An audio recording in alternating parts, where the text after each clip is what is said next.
ओम श्री परमात्मने नमः। वसुदेवसुतं देवं कंसचाणूरमर्दनं देवकी परमानन्दं कृष्णं वन्दे जगद्गुरुं। मूकं करोति वाचालं पङ्गुलङ्घयते गिरिं यत्कृपातमहं वन्दे परमानंद माधवम। श्री गोपाल कृष्ण महाराज की जय।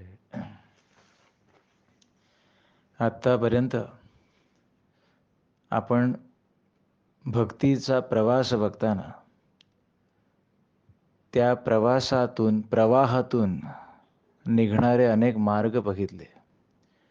नवविधा भक्तींचा हा प्रवास पाहता पाहता आपण आता 7व्या भक्तीवर येऊन पोहोचलेलो आहोत. श्रवणं कीर्तनं विष्णुस्मरणं पादसेवनं अर्चनं वंदनं दास्यं सख्यम आत्मनिवेदनम. आपण जर ह्या 9 भक्तींची जर आपण एक विशिष्ट दृष्टीने जर याचा अभ्यास बघितला तर एक कॉमन गोष्ट, एक साम्य सगळ्या भक्तींमध्ये दिसून येतं. जसं मी सुरुवातीला तुम्हाला सांगितलं की भक्ती म्हणजे काय. भक्ती म्हणजे प्रेम. प्रेम जिथे आहे तिथे व्यवहार होत नाही, हे मी तुम्हाला याच्या आधी सांगितलेलं आहे. परंतु एक फार महत्त्वाची गोष्ट, एक भक्त होण्यासाठी प्रपंचात असो किंवा परमार्थात असो, एक भक्त होण्यासाठी अत्यंत महत्त्वाची गोष्ट, जी गोष्ट आपण जर स्वीकारली आणि त्याच्या विरुद्ध असलेली गोष्ट जर आपल्याला त्यागायला जमलं तर आहोत त्याहीपेक्षा अनंत पटीने आपण परमेश्वराच्या जवळ जाऊ, यात मला कोणताही संशय नाही. आणि ती गोष्ट म्हणजे जी गोष्ट स्वीकारावी ती आहे नम्रता, आणि जी गोष्ट त्यागावी तो आहे अहंकार. मनुष्याला ह्या 2 गोष्टी जर जमल्या, मला सगळं कळतं, मला येतं, ही भावना ज्याच्या मनात नाही, तो बराच पुढे जाऊ शकतो आयुष्यामध्ये.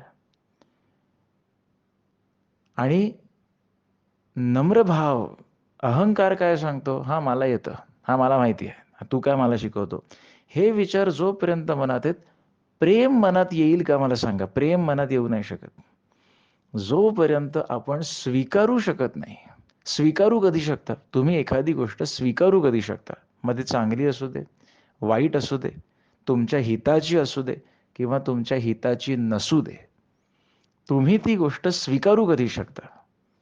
ज्या वेळेला तुमच्या अंतरंगामध्ये जागा रिकामी असेल, पाटी कोरी असते, तेव्हाच त्याच्यावरती अक्षरं लिहिता येतात. आधीच पाटीवर रेखाटलं असेल काही, तर त्याच्यावर नवीन कसं लिहिता येईल? त्याचप्रमाणे मला माहिती आहे, मला येतं, मला कळतं, मला कोणी शिकवण्याची गरज नाही. वयानी, अभिमानानी, ज्ञानानी, पैशानी, सगळ्या बाजूने मी मोठा, हे जोपर्यंत द्वंद्व मनात चालू आहे, आपण नवीन गोष्ट स्वीकारूच शकत नाही, जोपर्यंत आपल्या अंगी नम्र भाव येत नाही. आणि भक्तीचं हे फार मोठं लक्षण आहे. जर तुम्हाला भक्त व्हायचं असेल, कोणत्याही मार्गाने जा. भगवंतानी 9 मार्ग दिलेत. भगवंतानी किती व्हरायटी निर्माण केली तुमच्या लक्षात येतंय? कलियुगामध्ये भगवंताकडे जाण्यासाठी 1 नाही, 2 नाही, 9 मार्ग भगवंतानी दिलेत. कोणत्याही मार्गाने आहे. हे भक्तीचे बरं का, भक्तीचे 9 मार्ग आहेत. तसे वेगळे भगवद्गीतेमध्ये भगवंतानी कर्मयोगही सांगितलंय, की कर्म म्हणजेच माझी पूजा असं समजून माझ्यापर्यंत येऊ शकतोस. ज्ञानयोग, सांख्ययोगही सांगितलेलं आहे, आत्मसंयमही सांगितलेलं आहे. परंतु फक्त भक्ती साधायची असेल, कारण कलियुगामध्ये अतिसामान्य माणसाला, सामान्य माणसाला, माझ्यासारख्या, तुमच्यासारख्या सामान्य माणसाला पटकन जमणारी गोष्ट कोणती आहे, तर ती भक्ती. का बरं? कारण भक्तीमध्ये हे एक सरळ साधी सोपी व्याख्या आहे. स्वीकारा नम्रपणा आणि त्यागून द्या अहंकार. एवढं सूत्र जमलं तर ह्या जगाचा मंत्र आपल्याला कळायला वेळ लागत नाही. लक्षात घ्या, अतिशय सोपं आहे हे समीकरण समजून घ्यायला अतिशय सोपं आहे, वागवायला कठीण आहे. कारण अहंकार टाकणं हे अतिशय कठीण काम आहे. कारण जसं जसं वय वाढतं ना, फार कठीण होऊन बसतं अहंकार टाकणं. म्हणून भक्ती म्हणजे प्रेम. प्रेम तेव्हाच करायला जमेल जेव्हा आपण स्वीकारू. आपण आपल्या घरच्यांवर प्रेम करतो. मग ते आई वडील असतील, बायको असेल, मुलगा मुलगी किंवा घरातले अजून गोतावळा असेल. आपण म्हणतो त्यांचं माझ्यावर किंवा माझं त्यांच्यावर प्रेम आहे. हे जेव्हा आपण म्हणतो त्यावेळेला नवऱ्याला बायको कितीही नाही पटली किंवा बायकोला नवऱ्याचं वागणं कितीही नाही पटलं, तरी गोडी गुलाबीने ॲडजस्टमेंट करून राहतात की नाही लोक एकत्र. म्हणजे दुर्गुण स्वीकारता की नाही, सद्गुणांबरोबर दुर्गुणही स्वीकारता की नाही, स्वीकारणं जमतं म्हणून प्रेम करून राहायला जमतं. ज्या नात्यामध्ये स्वीकारता येत नाही ते नातं टिकूच शकत नाही, अशक्य. भक्तीमध्ये प्रेम आहे आणि प्रेम म्हणजे स्वीकारणे समोरचं. मग भगवंतानी आपल्याला स्वीकारावं ही जर आपली इच्छा असेल तर, आणि भगवंताला आपलं वागणं आवडेल असं व्हावं ही जर आपली इच्छा असेल भक्ती मार्गातून, तर सांगितलेला हा एक साधा सरळ मंत्र आहे, नम्रता अंगीकारणे आणि अहंकार टाकणे. का बरं मी हे सांगतोय? कारण या 9 मार्गांपैकी सगळ्यात मोठी परीक्षा नम्रता आणि अहंकाराची जर कुठे लागत असेल तर ती आहे दास्य भक्तीमध्ये. खरं तर नम्रता सगळ्याच भक्तींच्या मार्गात हवी आहे. 9 पैकी सगळ्याच भक्तींच्या मार्गामध्ये नम्रता हवीच आहे, परंतु त्याची सत्व परीक्षा दास्य भक्तीमध्ये आहे. कारण दास्य भक्तीमध्ये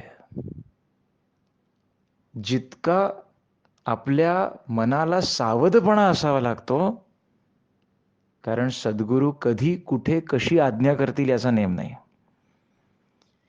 दास्य भक्तीचा जर आपल्याला ज्वलंत आणि सर्वोत्तम उदाहरण पाहायचं असेल तर समर्थ रामदास स्वामी आणि त्यांचे शिष्य कल्याण हे गुरु शिष्याचं नातं, की गुरु कसा असावा आणि दास्य करताना कल्याण स्वामींचा दासपणा काय आहे. आणि दुसरं उदाहरण म्हणजे हनुमंत. दास्य भक्ती काय असते, कशी करावी याचं जर सौदाहरण आपल्याला समजून घ्यायचं असेल तर या दोघांच्या चरित्राचा अभ्यास करावा. दास्य भक्ती सोपी नाही. तुम्ही जर मला म्हणाल की ह्या 9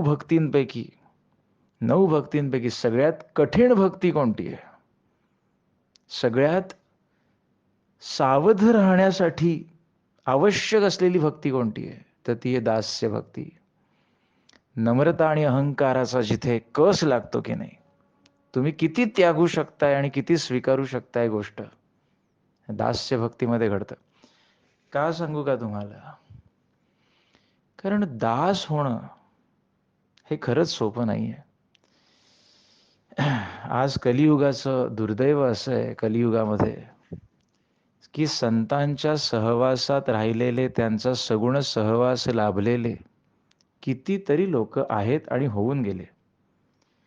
अनेक संतांची चरित्र जर आपण पाहिली, अगदी ज्ञानेश्वर माऊलींपासून माझ्या कलावती आईंच्या चरित्रांपर्यंत सगळ्यांची चरित्र अगदी 12व्या शतकापासून 19व्या शतकापर्यंत चरित्र जर आपण त्यांची वाचून पाहिली, असं लक्षात येतं की त्यांचा सगुण सहवास म्हणजे भगवंत अवतार रूपाने संतांच्या रूपाने कार्य करतो, त्यांचा सगुण सहवास ज्यांना लाभत असेल त्यांचं भाग्य काय थोर असेल हो. की आपण म्हणतो आता की अरे शिर्डी साईबाबांचं स्थान, परंतु साईबाबा प्रत्यक्ष असताना त्यांच्याशी संभाषण करण्याचा ज्यांना योग आला, ज्ञानेश्वर माऊली प्रत्यक्ष असताना त्यांच्याशी बोलण्याचा, त्यांच्याशी संवाद साधण्याचा ज्यांना प्रत्यक्ष अनुभव आला, त्यांचं भाग्य किती थोर. परंतु कलियुगाचं मध्ये माणसाचं दुर्दैव असं आहे की दैव देतं पण कर्म नेतं आपलं. 12 आणि 12 24 वर्ष सुद्धा संतांच्या सगुण सहवासात राहिलेल्या माणसाच्या स्वभावामध्ये काडी मात्र बदल झालेला दिसून येत नाही. मग अशा व्यक्तीला दास म्हणणं योग्य आहे का? दास्य भक्ती म्हणजे फक्त आपण शरीराने जाऊन त्या संतांच्या ठिकाणी राहणं, त्या संतांशी, आपल्या गुरूंशी संवाद साधणं, गुरूंची चौकशी करणं, याला दास्य म्हणत नाहीत. खरं सांगायचं झालं तर दास्य भक्ती आपल्या गुरूंची करण्यासाठी गुरु सगुण सहवास त्यांचा जरी नाही लाभला तरी अडत नाही. या भक्तीमध्ये कुठेच सगुण सहवासाचा एक फायदा असा असतो की ती व्यक्ती जर समोर असेल तर त्यांच्या मुखावाटे येणारे शब्द थेट आपल्या स्थूल कानावर पडून आपल्याला समजतं गुरूंना काय हवंय काय नाही. सगुण सहवासामध्ये हे शक्य होतं. सद्गुरू सगुण देहाचा त्याग करून निर्गुणात जेव्हा निघून जातात तेव्हा या गोष्टी थोड्या अवघड होऊन बसतात. मग त्यासाठी आपल्या भक्तीची फार मोठी कसोटी असते. परंतु ज्यांना ज्यांना भक्तांना, जे स्वतःला भक्त म्हणवतात, ज्यांना ज्यांना सहवास लाभला सद्गुरूंचा, त्या सगळ्यांनी स्वतःच्या मनाला एकच प्रश्न विचारावा, इतक्या वर्षांमध्ये माझ्या स्वभावात, माझ्या दुर्गुणात, माझ्या काम, क्रोध, लोभ, मद, मत्सर, असूया, दुसऱ्यांबाबतीत निंदा करणे, दुसऱ्यांना तिरस्कार करणे, तुच्छ मानणे इत्यादी दुर्गुणांपैकी दुसऱ्यांना आपल्या अहंकाराने दुखावणे, मग तो वयाने अहंकार आलेला असू देत किंवा तो ज्ञानाने अहंकार आलेला असू देत, अशा अहंकारामुळे दुसऱ्यांना दुखावणं, या गोष्टी कमी झाल्या आहेत की नाहीत हे तपासून पाहावं लागतं. मी मागच्या ऑडिओमध्येही आपल्याला सांगितलं, मुळात अध्यात्म साधणे याचा अर्थ स्वतःची परीक्षा पाहून स्वतःला डेव्हलप करणे म्हणजे अध्यात्म आहे. परंतु कलियुगामध्ये मनुष्य अध्यात्माचा उपयोग फक्त दुसऱ्यांना ज्ञान शिकवण्यासाठी करतो. काही काही लोक म्हणतील हा पोरगाही तेच करतोय. हे बघा, भक्ती म्हणजे परमेश्वरी लीला नम्रपणे समजून घेण्यासारखं आहे. त्याच्यामुळे प्रत्येकाने अतिशय सावध होऊन या भगवंताचा दास होणे अत्यंत आवश्यक आहे. अनेक वर्ष संतांच्या सहवासात राहिले तरी सुद्धा अनेक लोकांमध्ये काडी मात्र सुधारणा दिसून येत नाही. अनेक संतांची चरित्र वाचताना हा अनुभव येतो. बरं, त्या संतांनी सगुण देह ठेवल्यावर निर्गुणात गेल्यानंतर आपल्याला सद्बुद्धी होण्यात काय अर्थ आहे मला सांगा? तोपर्यंत उशीर झालेला आहे. दास्य भक्ती याची एक साधी सरळ सोपी व्याख्या आपल्याला सांगतो मी. आपल्याला जर कोणासाठी दास बनून राहायचं असेल तर 3 गोष्टी त्या सद्गुरूंना 100% अर्पण कराव्या लागतात. काया, वाचा आणि मन. कायेने, वाचेने आणि मनाने संपूर्ण शरणागती म्हणजे दास्यभक्ती आहे. जमेल? किती जणांना जमेल ही गोष्ट? अनेक वेळेला असं होतं की सद्गुरू आज्ञा करतात आणि शिष्याच्या मनामध्ये किंतु येतो की अरे खरंच हे काम करायचंय, ही गोष्ट करण्यासारखी आहे. एका सद्गुरूंनी आपल्या एका शिष्याला सांगितलं, जवळ बोलावलं आणि सांगितलं की माझी पाठ भयंकर दुखतीये, जरा उभा राहा माझ्या पाठीवरती. आज्ञा म्हणजे काय? सद्गुरूंच्या मुखावाटे येणारा प्रत्येक शब्द हा अमृततुल्य आहे. आपल्या शरीरावर, कायेवर, आपल्या वाचेवर आणि मनावर आपलं नियंत्रणच नाहीये. ते त्यांचं नियंत्रण आहे. ते सांगतील ते करायचं. आपलं डोकं लावायचं नाही. हे जिथे जमलं तिथे दास्यभक्ती जमली. त्या सद्गुरूंनी सांगितलं, राहा माझ्या पाठीवर उभा. दास जो होता, शिष्य होता, त्याने उत्तर दिलं, सद्गुरू काय पण विनंती करता मला? तुमच्या पाठीवर मी पाय द्यावा? सद्गुरूंच्या पाठीवर पाय देणं हे केवढं मोठं लांछनास्पद पाप जमा होईल माझं. सद्गुरू म्हणाले, अरे मूर्खा, माझ्या या स्थूल देहाच्या पाठीवरती पाय दे हे नाकारून तू माझ्या आज्ञेला लाथ नाही का मारलीस? आज्ञा म्हणजे काय? सद्गुरूंनी सांगितलं की फायनल. मारुतीचं एक सुंदर उदाहरण आपल्या सगळ्यांना ज्ञात आहे, पण ह्याच्यामध्ये आपण मारुतीच्या दास्य भक्तीचा विचार करा. मारुती, हनुमंत हा असा भक्त आहे, परमज्ञानी. बुद्धी असावी तर ती हनुमंतासारखी, शक्ती असावी तर ती हनुमंतासारखी, युक्ती असावी तर हनुमंतासारखी. हनुमंत कशात मागे आहे मला सांगा? कशातच मागे नाही हनुमंत. सगळीकडे श्रेष्ठ. परंतु रामचरणाचा दास याच्या पलीकडे हनुमंताच्या मनात कधीही कोणताही मोठेपणा आलेला नाहीये. अहंकार खरं तर तो किती वागवू शकला असता, सर्वश्रेष्ठ होता. हनुमंताची मी जितकं कौतुक करावं तितकं कमीच आहे. सगळ्यांना ज्ञात आहे हनुमंत म्हणजे काय आहे, सगळ्यांना ज्ञात आहे. अशा ह्या पराक्रमी, महापराक्रमी हनुमंताला श्रीरामांनी काय आज्ञा केली की हनुमंता, लंकेला जा आणि सीता तिथे आहे ना एवढं पाहून ये. खरं तर हनुमंतामध्ये इतका पराक्रम होता, तो म्हणाला असता, त्याने विचार केला असता हनुमंताने, अरे आपल्या गुरूंना खुशच करून टाकूया ना आपण. एक काम करूया, आपण जाऊन सीतेला अयोध्येवरनं घेऊनच येऊ, म्हणजे श्री रामप्रभूही खुश होतील आणि आपलं कामही होऊन जाईल. मला सांगा, जर मारुतीने ही गोष्ट तेव्हाच केली असती, पुढचं रामायण काय घडलं असतं मला सांगा? जो शक्तिवान आहे, युक्तिवान आहे, पण तो जर भक्तिवान नसेल तर त्याची युक्ती आणि शक्ती विपरीत काम करतात. मारुतीला आज्ञा काय केली लक्षात घ्या. आज्ञा, दास्य भक्तीमध्ये काय महत्वाचं आहे तर आज्ञा. आज्ञा काय केली? जाऊन अयोध्येमध्ये जाऊन सीता सुखरूप आहे ना बघून ये. हनुमंत उड्डाण करून अयोध्येला गेला. अयोध्येला गेल्यानंतर तो सहज सीतेला परत आणू शकला असता, परंतु त्याने तसं केलं नाही. याला म्हणायचं दास्य भक्ती. आपली काया, आपली वाचा आणि आपलं मन त्रय जेव्हा आपण सद्गुरूंच्या चरणी सर्वस्वी अर्पण करतो, तिथे दास्य भक्तीचं रहस्य आहे. आपलं काया आणि वाचा आपण कितीही भगवंताच्या आणि आपल्या सद्गुरूंच्या चरणी अर्पण केली तरी मन जोपर्यंत जात नाही ना, सगळा बोध मनाला आहे बरं का, सगळा बोध मनाला आहे, सगळं कार्य मनाचं आहे.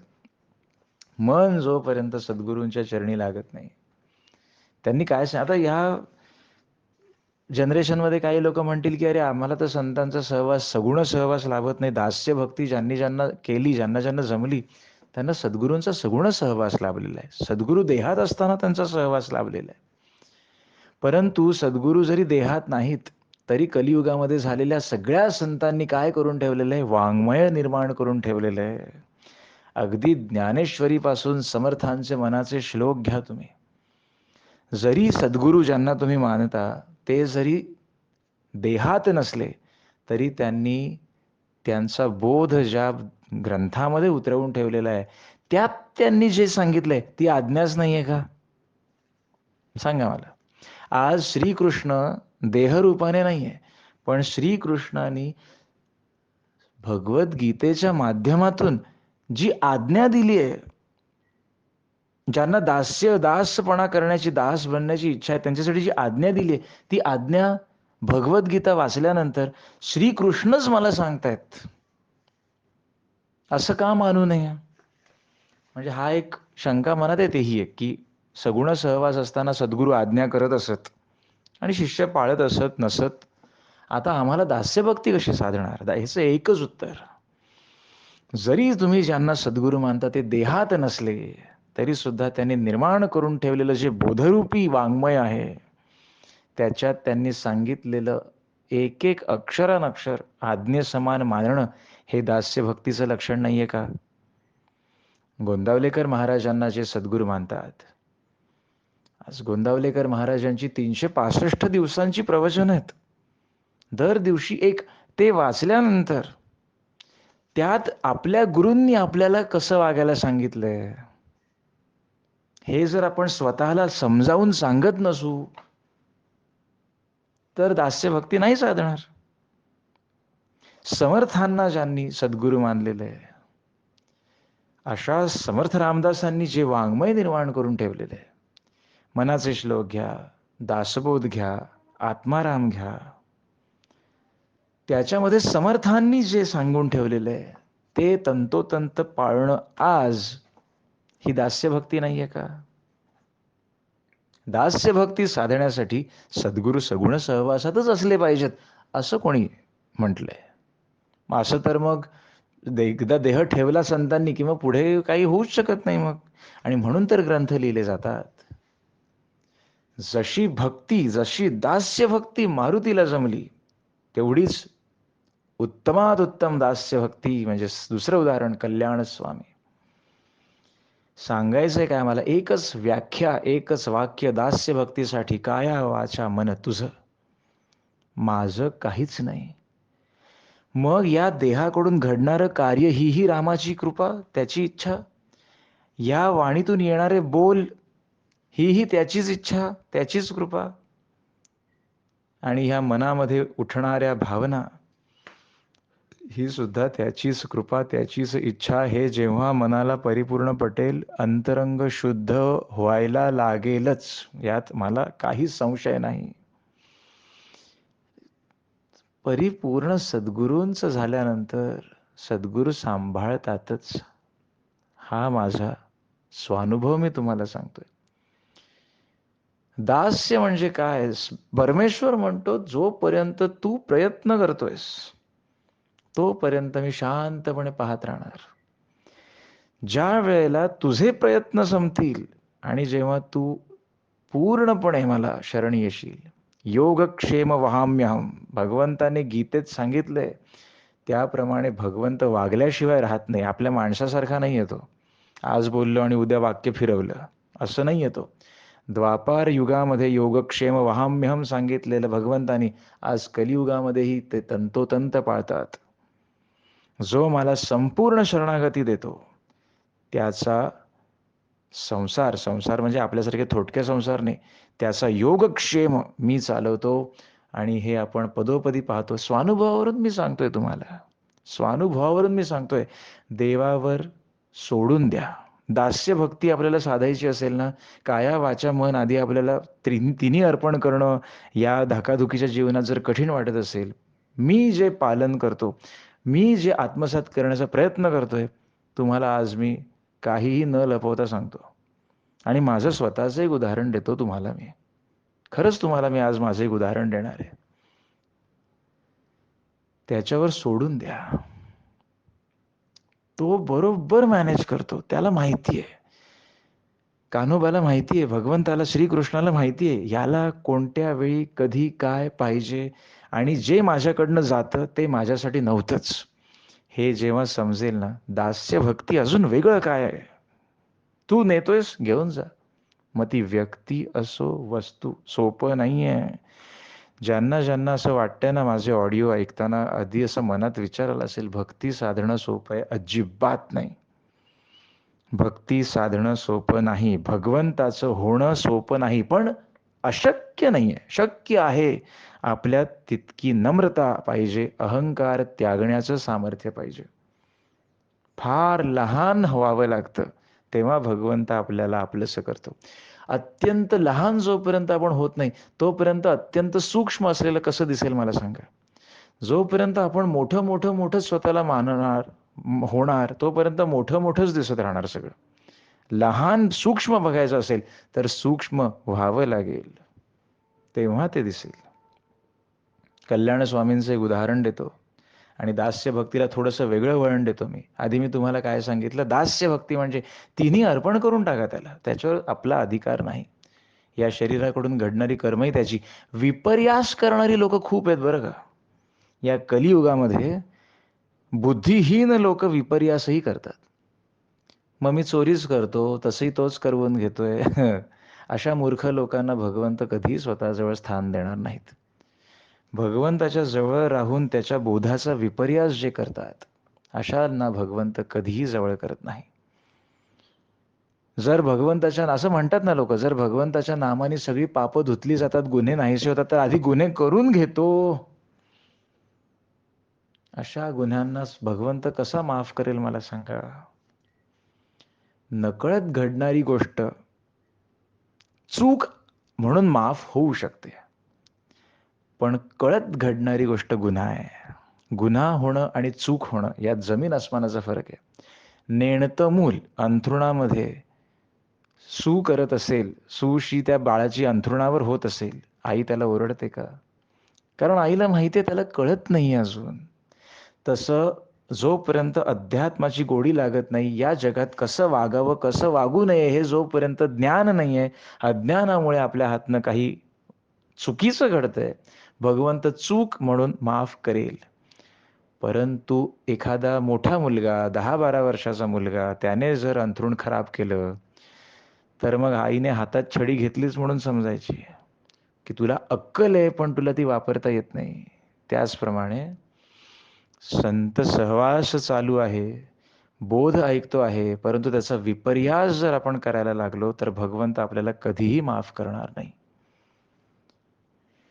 तर मी दास्य भक्तीचं उदाहरण देताना मी तुम्हाला काय सांगत होतो? काया वाचा मन त्याला देऊन टाका, आणि ते जर जमत नसेल तर मी जे पाळण्याचा प्रयत्न करतो की त्याच्यावर सोडून द्या. आपला प्रपंच त्याच्या पायी वाहून सोडा. ठेविले अनंते तैसेची राहावे, हे मागेही मी सांगितलेलं. वाहू हा संसार देवापायी. कारण वाहिल्या उद्वेग दुःखची केवळ. आपण वाहिला ना संसार, दुःखच होणार. सोडून द्या त्याच्यावर. द्रौपदीचा जेव्हा मानभंग भर सभेमध्ये दुर्योधनाने करायला सांगितला दुःशासनाकरवी, जोपर्यंत द्रौपदी स्वतःच्या ताकदीने पदर पकडून होती, श्रीकृष्ण मध्ये आलेला नाहीये. उदाहरण लक्षात घ्या. आपण दास्य भक्ती का कठीण वाटते? तिथे सर्व समर्पण आहे दास्य भक्तीमध्ये. सोडून द्यायचं आपण.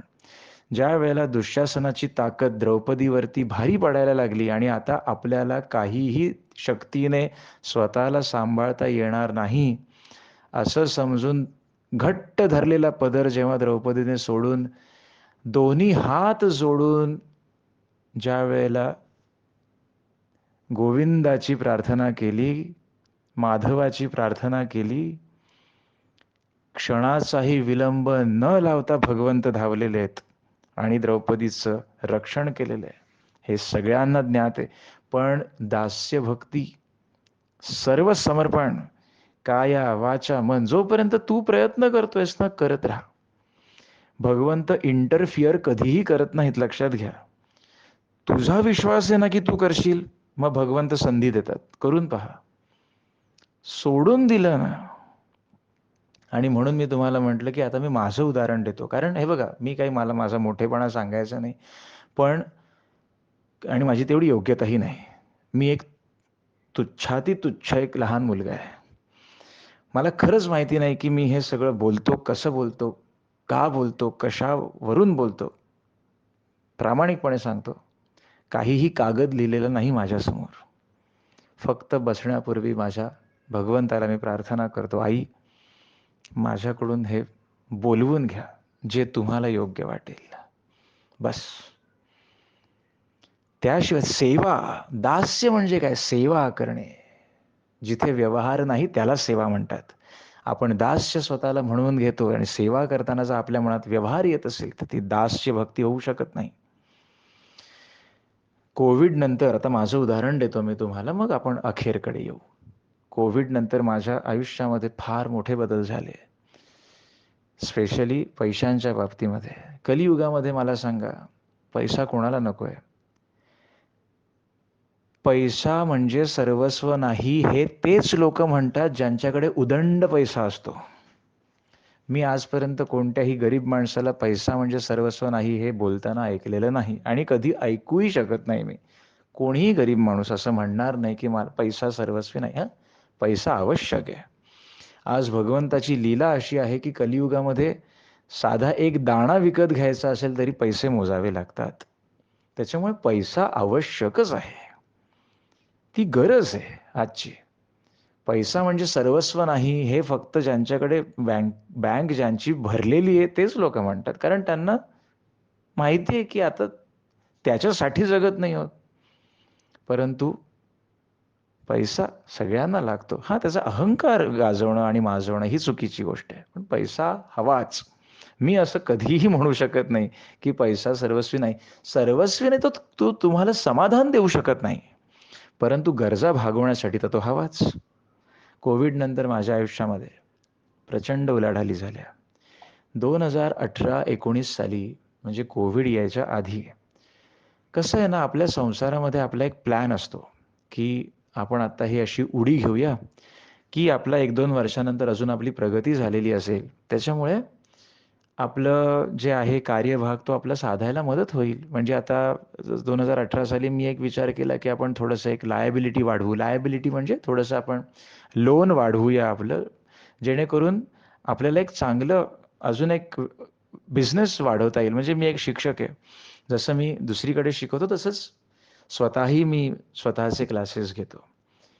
तर माझ्या डोक्यात नेहमी कॅल्क्युलेशन चालायचं, की ह्या वर्षी इतकी मुलं आली तर बरं आहे. म्हणजे आपल्याला हा महिना व्यवस्थित पार पडता येईल. कारण शिक्षकांचं कसं आहे, 12 महिने काम नाही.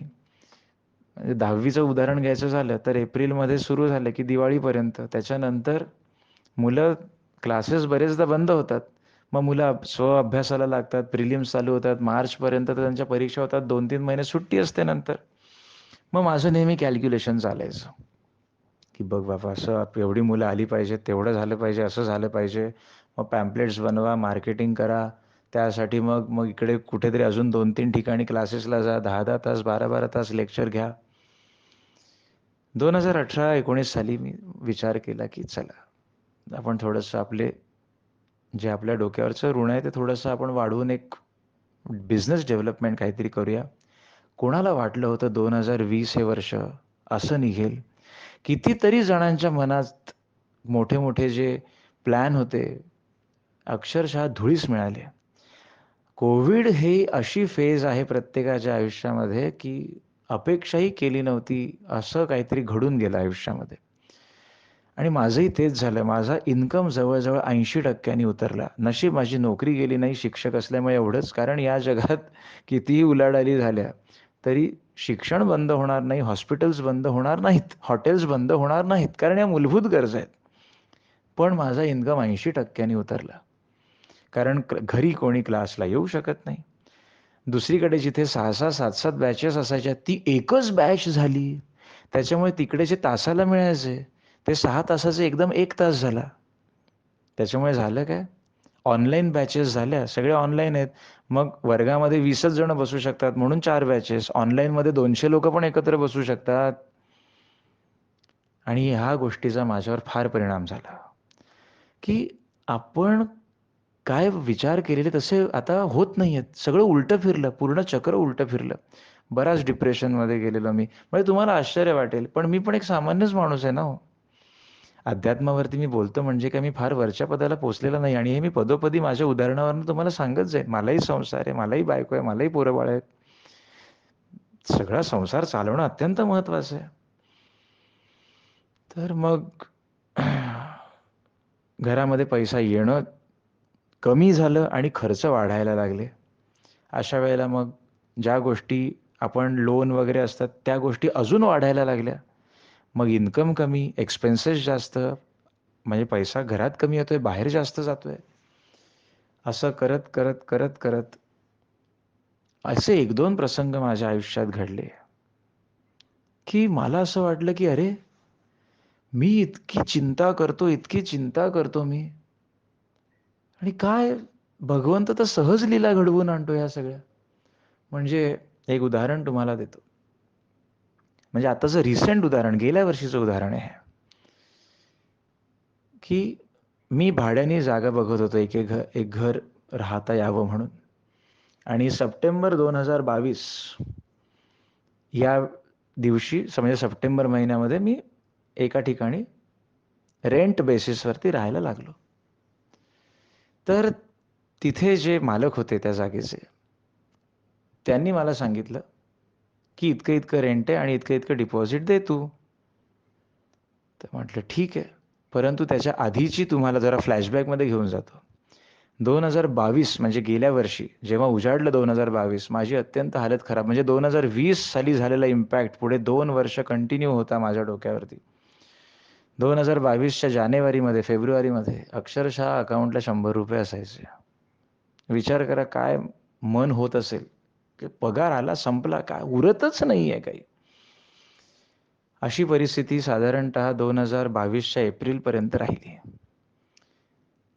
एप्रिल नंतर म्हणजे मार्चपर्यंत राहिली. एप्रिलमध्ये माझ्याकडे 10वीला एक बॅच आली. आणि साधारणतः महिना 25,000-1,000 मला त्या बॅचकडनं मिळतील, अशी साधारण व्यवस्था माझी झाली. त्या लोकांना की मी काही स्वतःहून क्लासेस घेतो वगैरे काही सांगितलं नव्हतं. कुठून तरी त्यांना कळत-कळत माझा नंबर मिळाला, माझ्याकडे आले. तर 25,000ची साधारण माझी सोय होईल. म्हणजे इतर क्लासेस तर माझे चालूच होते, पण एक ॲडिशनल एक इन्कम सुरू झाला आणि मला बरंच हायसं वाटलं मला, की चला बरं झालं. तेव्हा लक्षात नाही आलं भगवंताची लीला आहे ही. भगवंताला सगळं पुढचं माहिती आहे हो, आपल्याला कुठे माहिती आहे. तर म्हटलं आता जागा जरा अपुरी पडते, आपण भाडे तत्वावरती जागा बघितली पाहिजे. म्हणून विचार केला आपण जागा बघू. परंतु हातामध्ये तेवढी मिळकतच नाहीये तर जागा बघणार कुठे? माणसाने अंथरूण पाहून पाय पसरले पाहिजेत. अरे अकाउंटला तुझ्या नाही पैसा आणि तू जागा बघतो भाडेतत्वावर. पण मनामध्ये एक आशा पल्लवित झाली, की अरे वाह! छान. एप्रिल, मे, जून, जुलै, ऑगस्ट म्हणजे साधारणतः 5 महिने मला ₹25,000 त्यांच्याकडनं दर महिना मिळत राहिल्यामुळे माझ्याकडे साधारण ₹1,00,000 जमा झाले. अर्थातच खर्च होतातच. अगदीच काही कट टू कट पैसे सेव्ह होत नाहीत. खर्च होतातच. संसार म्हटला की मागे पुढे होणारच पैसा. साधारण ₹1,00,000 ₹1,00,000 माझ्याकडे तेव्हा थोडेसे बाजूला काढून ठेवता आले मला. हे माझ्यासाठी खूप मोठी गोष्ट होती. माझा तर विश्वासच बसेना, की अरे आपल्याकडे आत्तापर्यंत अशी परिस्थिती होती आणि आता परिस्थिती बदलली. सप्टेंबर महिन्यामध्ये मी जी जागा अचानक माझ्या समोर आली ती जागा. त्या मालकांनी मला सांगितलं, की ₹20,000 भाडं आणि आत्ता तू ₹80,000 डिपॉझिट मला दे. असे ₹1,00,000 तू जर मला दिलेस तर मला फार बरं पडेल. त्यावेळेला माझ्या मनामध्ये एक विचार आला, की अरे, बरोबर 5 महिन्याआधी ही प्रोसेस कशी काय घडली? ती बॅच माझ्याकडे येणं. बघा तुम्हाला असं वाटेल, की हे काय हा काय पण सांगतो पोरगा, ते काय यायचं येणार. ही भगवंताची तुम्ही बाकी काही माना नका मानू. मी तर ही भगवंताची लीलाच मानतो. त्याने ती माझ्या जानेवारीमध्ये माझी जी स्थिती होती, ती मार्चपर्यंत थोडी पालटून एप्रिलमध्ये एक बॅच माझ्या हातामध्ये आणून दिली, ज्याचा मला गंधही नव्हता. त्या मुलांमुळे माझ्याकडे जे पैसे शिल्लक राहिले, तेवढेच बरोबर मला इकडे लागले.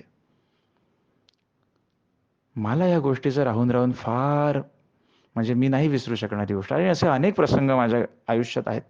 त्यातला एक तुम्हाला मी सांगितलं.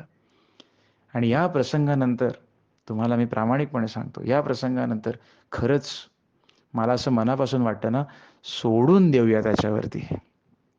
सोडून देऊया. आज माझा हा ऑडिओ जे ऐकत असतील, कोणी आज दुःखात असेल जर आज कोणी. कोणाचं माणूस आजारी आहे, कोणाचं घरी पैसा नीट येत नाही, कोणाला चिंता आहे. हात जोडून तुम्हा सगळ्यांना नम्र विनंती आहे, माझ्या स्वानुभवावरून सांगतो. द्रौपदीने जसे हात जोडले की नाही आणि भगवंत त्वरेने धावला. सर्वस्वी त्याच्यावर सोडा. तुम्हाला एक खात्रीपूर्वक सांगतो, शेवटच्या क्षणापर्यंत भगवंत वाट पाहतो, की हा प्रयत्न करतोय तर मी इंटरफेअर करत नाही. एकदा विश्वास ठेवून तर बघा त्याच्यावरती. नाही तो मदतीला धावून आला तर बघा. परंतु तेवढा विश्वास, तेवढा तोडीचा विश्वास, की काहीही झालं तरी तू माझं रक्षण करशील, हा विश्वास मनात असणं आणि आपण तसं स्वतःला वागवणं, मनात किंतु आणून द्यायचा नाही. दास्य भक्तीचं हे फार मोठं लक्षण आहे. मनात किंतु आणून द्यायचा नाही. मनात किंतु आला की संपलं सगळं. मग दास्य भक्ती कशी साधेल मला सांगा. म्हणून काया वाचा मन आपल्याला जरी अर्पण करता येत नसेल ना, तरी आपण एवढं तरी करू शकतो, की चल मी माझा संसार तुला सांभाळायला देतो, तू सांभाळ. मी काय सांभाळणार? अरे आपल्याला आपलं शरीर नाही सांभाळता येत हां. मला सांगा आपल्या अंगावरचा एक केस गळून पडतोय, सांभाळू शकता तुम्ही? करोडो रुपये तुमच्याकडे आहेत. एक श्वास विकत घेऊ शकता त्या करोड रुपयामध्ये? नाही घेऊ शकत. आपल्या हातात काय आहे मला सांगा, जे आपण अहंकार गाजवतो आपला, की मी करेन, मी माझं असं, माझं तसं, माझ्याकडे इतकी अपार संपत्ती आहे. काय अहंकार गाजवतो आपण? काय तुम्ही करू शकता एवढ्या पैशांचं आणि एवढ्या तुमच्या अहंकाराचं?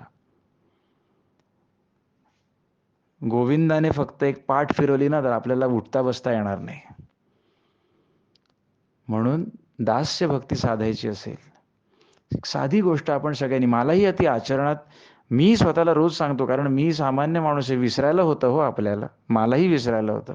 सतत सांगत राहायचं. आणि म्हणून हे अध्यात्म चिंतन मला माझ्यासाठी आहे, स्वतःसाठी, आधी माझ्यासाठी, मग तुम्हाला ज्यांना कोणाला आवडेल त्यांच्या सगळ्यांसाठी. स्वतःला सांगत राहायचं. दास्य भक्ती, दास बनायचं आहे ना भगवंताचं, की तो तू गुरु मी दास. दास बनायचं असेल ना, 10-6 त्याच्या पायी अर्पण करावे लागतील. 10 इंद्रिय आणि 6 रिपू त्याच्या पायी अर्पण केले. तर दास म्हणवून घेण्यासाठी आपण योग्य. इंद्रिय त्याला अर्पण करा, वाचा त्याला अर्पण करा, मन त्याला अर्पण करा. मग भगवंत बघा आपला हात सोडत नाही तो, कारण तो भगवंत आहे. इतर माणसांसारखा त्याचा स्वभाव नाही. हे मी माझ्या स्वानुभवावरून, माझा एक अनुभव छोटासा मी तुम्हाला सांगितला. काही फार मोठा अनुभव नाही आहे तो तुमच्यासाठी कदाचित, पण तो माझ्यासाठी फार मोठा अनुभव आहे. मनात किंतु आणून द्यायचं नाही. आणि हे दास्य भक्तीचं फार मोठं वैशिष्ट्य आहे. मनात किंतु आला ना की संपलं. कल्याणा छाटी वस्त्र उडालं समर्थांच्या अंगावरचं. समर्थ म्हणाले, कल्याणा अरे छाटी उडाली. कल्याण स्वामींच्या मनात किंतु आला का? अरे काय समर्थ सांगतात, मला काय कड्यावरनं उडी मारू, असा विचार केला का कल्याणाने? आणि म्हणून ते सद्गुरु रूपाला पावले कल्याण स्वामी. ज्या क्षणी कल्याणाने त्या गडावरून, त्या कडेवरून उडी मारली, इतर शिष्यांच्या मनात विचारला, अरे गेला कल्याण, आता कसला वर येतो?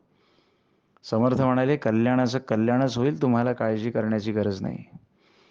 दास्य भक्ती यथार्थाने समजून घ्यायची असेल तर हनुमंत आणि कल्याण स्वामींचं चरित्र अभ्यासावं.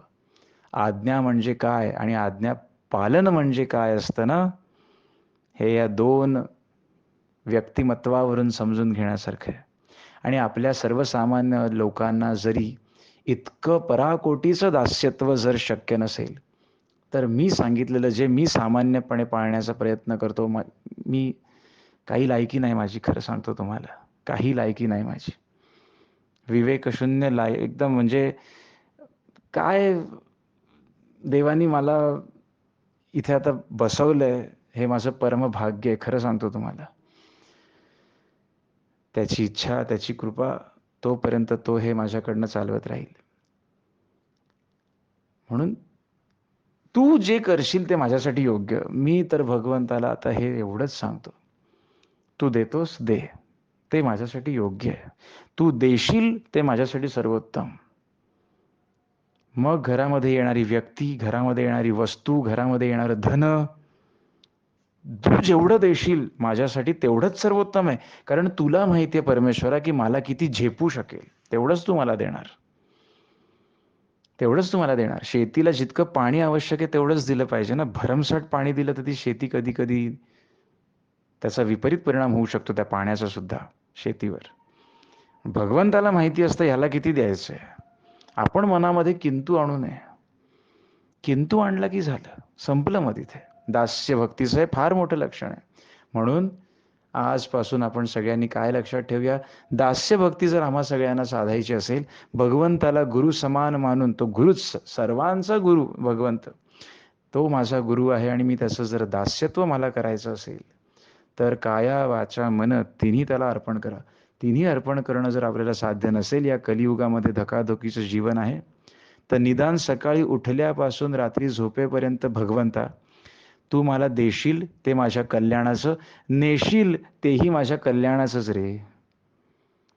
एवढं बोलून जरी दिवसाची सुरुवात आणि शेवट केलीत ना, दास्य भक्तीचा अंश उतरल्यासारखं आहे. आणि मनामध्ये किंतु कुशंकेला स्थान न देणं, एवढं केलं की भगवंत आपला गुरु होऊन आपला हात धरणारच, यात मला शंका नाही. ओम श्री परमात्मने नमः। श्री गोपाल कृष्ण महाराज की जय।